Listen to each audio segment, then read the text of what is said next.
بحس ان هو بنطلون صداقتنا. لو ده كليشيه مش مشكله، بحب الكليشيه بس يعني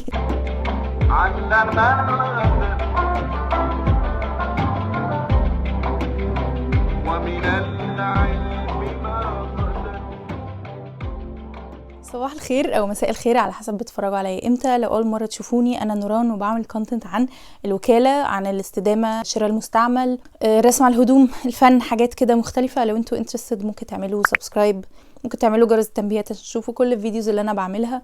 طبعا لايك وشير لو عجبكم الفيديو ده، عشان كل الحاجات دي بتفرق معايا كصناعه محتوى. وطبعا كومنت باي حاجه تحبوها، فيديوهات تحبوا تشوفوها، فيديو ده عجبكم ما عجبكوش كده يعني. قبل ما ابدا الفيديو محتاجه ابرر كذا حاجه، مش ابرر يعني بس لو اقول لكم كذا حاجه. السيت اب ده مش عارفه، صورت فيه كده امبارح ستوري، عجبني ان الباك جراوند زرقاء وانا حاليا على السرير بتاعي يعني، ودي لوحات مشروع التخرج بتاعي. واللحوسه دي برضو محتاجه ابررها شويه. السرير بتاعي كان كده يعني، الهيد بورد بتاعه كان لورا كده، والست بتساعدنا في التنظيف كانت بتنظف البورد بتاعه ببتاعه كده فيها زيت، اللي هو تنظيف الخشب يعني. فيعني عشان كده ملحوس شويه، هحاول انضفه واحده واحده عشان يبقى شكله كده احسن شويه. المهم الفيديو ده متحمسه جدا ليه، مش عارفه بقول كده في كل فيديو ولا لا، مش فاكره، بس يعني انا متحمسه جدا ليه عشان هحكي لكم كده كل الحاجات اللي انا رسمتها لنفسي. لو انتوا اول مره تشوفوني، انا برسم على الهدوم المبقعه وبشتريها من الوكاله، وده يعني يعتبر الحاجه اللي انا لقيت نفسي فيها او شغفي فيها وكده. انا رسمت اوردرز كتير جدا، ورسمت حاجات وبعتها قبل كده كتير على مدار السنتين او ال3 سنين اللي بدات اعمل كده فيهم. بس رسمت برضو لنفسي حاجات بحبها جدا وبعتز بيها وبلبسها. فعايزه النهارده احكي لكم عن حاجه منهم جات لي الفكره ازاي ان انا ارسمها. في حاجات منهم عامه عملت فيديوز عنها، فممكن احط لكم الفيديوز هنا لو افتكرت بس لو نزلتوا شويه هتلاقوا كده كذا فيديو منهم انا فعلا بشرح فيه كل تفصيله اللي هو ازاي برسم او كده، فهيبقى مفيد لو حد حابب يعني يتعلم. في حاجات طبعا يعني عملت عنها ريل او كده يعني، فممكن برضو تروحوا على انستجرام او تيك توك وتتفرجوا على الريلز دي. بس هحكي قصة الحاجات دي، جبتها منين، جات لي فكرة رسمها ازاي، وبلبسها ازاي. احط لكم فيديوهات هنا وانا لابساها. الحاجات دي جنبي ما عدا بس حاجتين حطاهم في الصيفي، برضو هحكي عنهم وهوريكم فيديوهات وانا لابساهم يعني. تعالوا نبدأ كده من الاول خالص. قبل اصلا ما ابدا اعمل كونتنت، انا كنت بشتغل مع براند بتبيع هدوم مصريه مطرزه في سانت كاترين وسيوه، حاجات يعني مصريه قوي. المهم فانا كنت برسم على الهدوم، عشان كده هما introduced me او يعني قدموني موضوع الرسم على الهدوم ده. وانا بشتغل معاهم الفتره دي كنت طبعا بنزل الوكاله، فجبت بنطلون انا وصاحبتي تقى، كل واحد فينا جاب بنطلون. فجبت البنطلون الجينز ده، خليت تقى ترسم فرده وانا ارسم فرده، يعني رسمنا عيون. فده يعتبر عامه اول بنطلون رسمته خالص لنفسي، وبعتز بيه جدا عشان تقى رسمته معايا. بحس ان هو بنطلون صداقتنا. لو ده كليشيه مش مشكله، بحب الكليشيه بس يعني لحد دلوقتي بلبسه يعني، بس مش بلبسه كتير قوي، بس بحبه وما اعتقدش ان انا عمري يعني هتخلى عنه. تاني بنطلون، انا مش عارفه انا بمشي بالترتيب ولا لا، مش فاكره قوي، بس البنطلون ده اول بنطلون اللي هو واو، قلت بقى ده ايه ده يعني، ده ستيتمنت، ده حاجه انا فعلا عملتها وهي سبيشال قوي. البنطلون ده جبته من الوكاله، مبقع جدا جدا ومبهدل وبتاع، والماركه بتاعته ليفايز، وانا فاكره انا جبته ب20 جنيه او حاجه زي كده. اول ما شفت اللون بتاعه انبهرت، وقلت ده شكله يعني هندي جدا، لان انتوا عارفين الثقافه الهنديه كلها الوان ونقوشات وحاجات كده شكلها يعني زاهي قوي. فالبنطلون ده هو اللي انا عامله عنه فيديو، ممكن تتفرجوا عليه على يوتيوب هنا وتتفرجوا على التفاصيل والستبس بالظبط، وجات لي منين الفكره وكده وبستخدم ايه وبتاع، يعني فيديو مفصل قوي. فالمهم البنطلون ده، انا اول ما شفت البنطلون قلت انا عايزه ارسم حاجه هندي. قعدت ادور كده على التطريز الهندي، لان هم الهنود اكتر حاجه مشهورين بيها التطريز والهاندي كرافتس، اللي هي الحاجات اللي بالايد. فلقيت انواع تطريز بالاسم، فلما لقيت تطريز عجبني قعدت اعمل سيرش عليه، فقلت انا هعمل التطريز ده رسم. فرحت جايبه كذا صوره من تطريزات مختلفه، وقعدت ادخل فيهم حاجات لحد ما توصلت للديزاين ده. قلت انا هعمل عليه تطريز كمان، وفعلا بدات اطرز، وبعدين تعبت فما كملتوش، بس عجبني يعني، حاسه انه مديله كده تاتش حلو يعني. البنطلون ده اصلا انا عملت منه كذا فيرجن يعني، واعتقد ان انا هكمل برضو ان انا ارسمه وابيعه يعني، وابيعه لان هو يعتبر اوريجينال ديزاين يعني. انا عارفه ان انا مستوحياه من التطريز الهندي، بس ده الاوريجينال ديزاين بتاعي وبرسمه، يعني حاسه يعني هرسمه كتير كمان في المستقبل، وهبيع نفس الديزاين باختلاف بقى البنطلونات. يعني نيجي بقى على القميص ده. الصراحه القميص ده من اقل الحاجات اللي انا بحبها، مع ان بصوا الديزاين بتاعه هحط لكم برده صوره وانا لابساه هنا. سقف من مقبره مصريه قديمه. انتوا عارفين قد ايه انا بحب الحضاره المصريه القديمه عشان هي حضارتنا يعني، وكمان بحب جدا اشتغل منها، يعني باخد انسبيريشن او وحي يعني كتير منها. فرسمت القميص ده قديم جدا جدا جدا، كان بتاع اختي وانا كنت بلبسه منها، ولونه كمان غير من قدمه يعني، فكنت عايزه اخبي كل الحاجات دي، رحت رسمه عليه الحاجات دي. انا حاسه ان هو في اللبس بيبقى لذيذ وممكن يبقى لايرد او كده، بس الصراحه هو مش من المفضلين عندي ومش بلبسه كتير. اخر 3 حاجات رسمتهم هم اكتر 3 حاجات بحبها، عشان بحس كمان ان انا كل ما برسم كل ما بتطور اكتر يعني. خلينا نمشي برضو بالترتيب. الجيبه دي طبعا هحط لكم صورتها هنا عشان انا مش عارفه افردها كويس، بس الجيبه دي مميزه جدا جدا. عمري ما لبستها بره، متخيلين؟ بس انا عندي ايفنت بكره وبعده والنهارده، فهلبسها بكره ان شاء الله يعني. بلبسها في فيديوز طبعا وبعمل لها ستايلينج وكده، بس هي فعلا محتاجه ايفنت، حاجه سبيشال يعني. خلوني احكي لكم الاول. انا جبتها من الوكاله، وكان ستاند عليه كذا حاجات جلد كتير، اشتريت منه جيبتين جلد، واحده منهم السودا بتاعتي اللي انا بلبسها وبتسالوني هي منين، سودا بلين ما فيهاش اي حاجه، ومنهم دي وكان فيها حرق كده، وكان حاططها ب50 جنيه. فانا قلت له يعني هي فيها حرق ما ينفعش تهاوت في سعرها وكده، هشتريها يعني مبهدله وب50 جنيه تقريبا. ما رضاش يقلل، بس خدتها وكده كده قلت هرسم على الحرق ده وهخبيه يعني. وهي اصلا جلد طبيعي وبيج كده، والقصه بتاعتها حلوه قوي. المهم انا كان نفسي قوي ارسم وجوه الفيوم. وجوه الفيوم دول وجوه مرسومه لناس يعني متوفيين في العصر الروماني في مصر، لقوا الوجوه دي على مقابر في الفيوم، كل متوفي على المقبره بتاعته بورتريه مرسوم يعني لوشه.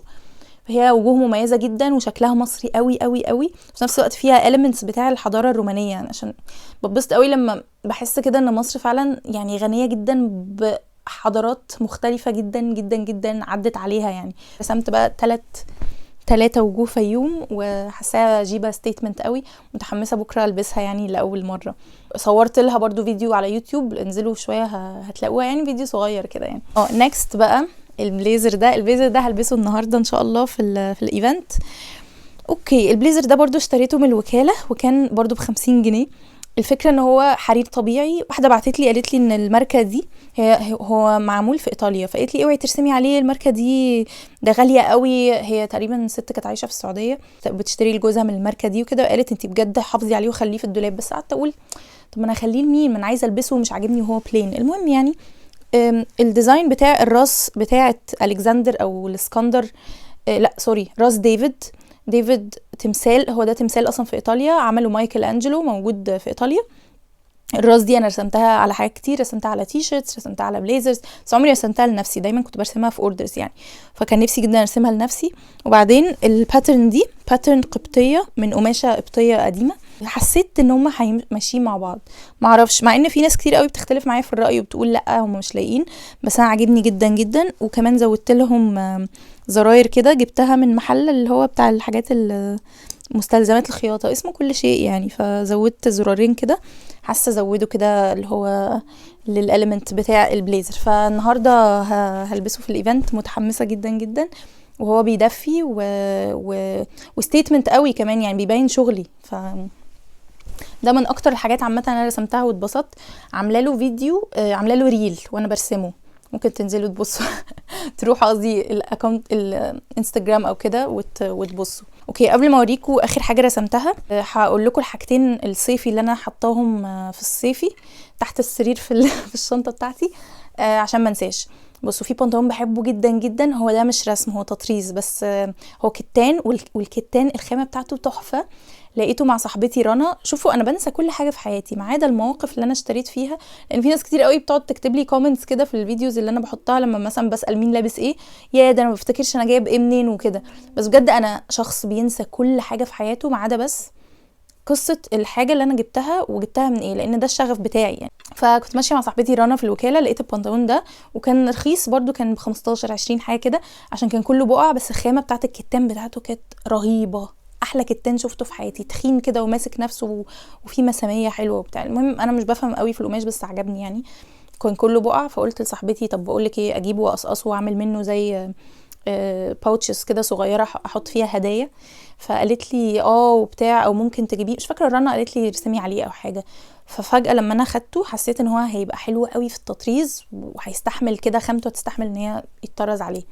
فجبته، وانا شخص مش خبير في التطريز، انا بس كده اتفرجت على كذا فيديو، خدت كورس اونلاين، قعدت اتفرج كده شويه وجربت بنفسي. وعلى فكره يعني انا عايزه اقول لكم ان انتوا لو في اي حاجه زي الرسم مثلا او زي التطريز او الحاجات دي حاسين ان انتوا مش شاطرين فيها، دايما الواحد بيبقى عايز يبقى شاطر على طول في اي حاجه، مش عايز يديها وقت. بس بما انكم بتعملوا لنفسكم زي حالاتي كده، انا طبعا بعمل اوردرز رسم فلازم تكون مظبوطه وكده، بس انا قصدي لو بتعملوا لنفسكم ما تخافوش ان انتوا تغلطوا، او زي حالاتي كده حاسه ان انا مش شخص مش يعني مش بطرز. يعني انا مثلا عندي ذوق، بعرف اطلع حاجه فنيه، بس تطريز افريج قوي في التطريز، ما بطرزش حلو قوي يعني. فانا لما شفت الكورس وبصيت وكده، قعدت خدت البنطلون وقعدت اعمل ديزاين كده، وعملته بجد من اكتر البنطلونات اللي بحبها في دولابي. والله انتوا بجد لما ترسموا حاجه هتحسوا ان هي انتوا قوي، مش عايزين تتخلوا عنها، كل ما تلبسوها هتحسوا بشخصيتكم. جربوا عامه وقولوا لي لو انتوا حاسين نفس احساسي ده. يعني نفسي امسكه كده عشان احكي لكم عليه، بس مش مشكله، هو تحت السرير يعني. وبعدين في حاجه تانية بقى عايزه اقول لكم عليها، من البنطلونات اللي هو انا ما بقيتش احبه قوي، بنطلون كتان برضو جبته من الوكاله، كنت بلبسه وهو ساده، وبعدين بقى ما اعرفش ازاي، فقلت هرسم عليه كاو برنت، او اللي هو البرنت بتاعت البقره دي. البرنت دي كانت موضه جدا في 2020، وانتوا عارفين انا شخص ماليش في الموضه، مش بتابع الموضه، بلبس بس اللي بحبه. بس البرنت دي كانت عجباني جدا، وبجد قلت لا انا لازم اعملها لنفسي عشان هي عجباني. المهم اول ما موضتها ابتدت تروح خالص خالص، بدات احس ان هي كانت موضه وراحت، عارفين الاحساس ده؟ عشان كده قلت لنفسي خلاص لا انا مش هرسم حاجه بعد كده موضه جدا، لا هرسم بس الحاجه اللي هي هتعيش معايا او حاجه شخصيتي. بفكر بقى اغير فيه شويه، معرفش ازاي مع انه كل الباترن بتاعته كاو برنت يعني، بس بفكر اغير فيه شويه عشان البسه الصيف ده. وده يعلمني عامه ان انا يعني زي ما بقول لكم ان انا يعني افكر كويس قوي، مع اني انا ساعتها يعني كنت مهووسه بالكاو برنت ومبسوطه، بس ده يعلمني ان انا افكر كويس قوي ان انا ما اتجهش ناحيه الموضه قوي بزياده، عشان انا شخص بحب البس حاجتي على طول، ما بحبش استغنى عنها. اخر حاجه بقى هوريها لكم، هي اخر حاجه رسمتها خالص، برضو لو متابعيني على انستجرام والشورت فيديوز اللي في يوتيوب برضو، انا مش عارفه ليه بنساها يعني، بس انتوا ممكن ايه ده، في حاجه هنا في حاجه في الجيب، ده كارت المواصلات يا جماعه. وانتم متابعيني على الشورت فيديوز او انستجرام او تيك توك اللي تحبوه يعني، انا نزلت برضو فيديو وانا برسمه. كان في جامب سوت كده انا بعته زمان، هوريكم صورته هنا، عليه الرسمه دي بتاعت مقبره نبامون دي مقبره هم بره في متحف اعتقد في البريطاني، واخدين حاجات كتير قوي منها، هي مصريه طبعا، واخدين حاجات كتير قوي منها وحاطينها هناك. هي بجد من احلى المقابر اللي عليها رسومات، وانا بموت فيها، وطبعا واخده صورها من الانترنت، ومن كتر حبي ليها جبت الكتاب بتاع المقبره دي عشان يكون عندي، وعشان اعرف ارسم الحاجات منه كويس يعني. المهم ده مشهد كده، هو لوحه كبيره قوي قوي لمصري قديم وهو بيصطاد. المهم دي حته من المشهد، وقطه تصطاد عصافير وطيور وكده، وعملت عليها تطريز. الجامب سوت ده جبته من سنين اصلا من محل كده في المعادي بيبيع مستعمل، هو للاسف قفل، بس بجد هي كانت غاليه جدا، انا جبتها عشان كان مقاسها حلو وعجباني، كانت غاليه وكانت مبقعه، فيعني ما اعرفش ليه جبتها، بس انا مش ندمانه يعني. عملت عليها التطريزات دي. التطريز ده عامه مستوحى من تطريز اسمه بورو ستيتشنج، هكتب لكم اسمه هنا عشان تعملوا عليه سيرش لو حابين. هو ياباني الاصل، وعباره عن تطريزات بسيطه قوي رايح جاي كده، كروس ستيتشنج مش عارف ايه، بتخليكوا تديكوا ايحاء اللي هو انا شخص عادي ما بيعرفش يطرز، بس اي حد ممكن يعمل البورو ستيتشنج ده. وبجد هي من اكتر الجامب سوتس دلوقتي، او يعني من اكتر الحاجات اللي انا بحبها في دولابي. انا تقريبا قلت كده على كل الحاجات اللي انا رسمها يعني. بس كده دي كل الحاجات اللي انا رسمتها لنفسي، وان شاء الله يعني انا بخطط ان انا هعمل لكم، انا عارفه ان كتير قوي طلب منكم ان انتوا عايزين فيديو وانا برسم طويل، يعني فيديو طويل وانا برسم، فانا ناويه ان شاء الله، عندي اصلا انا عارفه ان هرسم ايه كل حاجه، بس محتاجه اخطط للفيديو. يعني هو غالبا الفيديو هينزل في خلال الشهرين الجايين يعني، ممكن في رمضان، كل سنه وانتم طيبين عامه يعني، عشان عندي فرحين في ابريل وشهر 4، وعايزه في سكيرت كده عندي كنت جايباه من الوكاله، حاسه عايزه اعمل عليها رسم وتطريز، فمش عارفه تكون حاجه مثلا تنفع الفرح يعني، لسه هشوف، بس غالبا هصور فيديو وانا بشتغل الشغل ده ليها يعني. بس طبعا اكتبوا لي في الكومنت ايه اكتر حاجه عجباكوا انا رسمتها، وعجبكم الستايلينج بتاعها ولا لا. دايما بحب تكتبوا لي انتوا حابين تشوفوا ايه على القناه، عشان يعني اعرف كده ايه الموضوع يبقى اسهل عليا يعني. بس كده، يومكم جميل، واشوفكم فيديو تاني، وباي باي.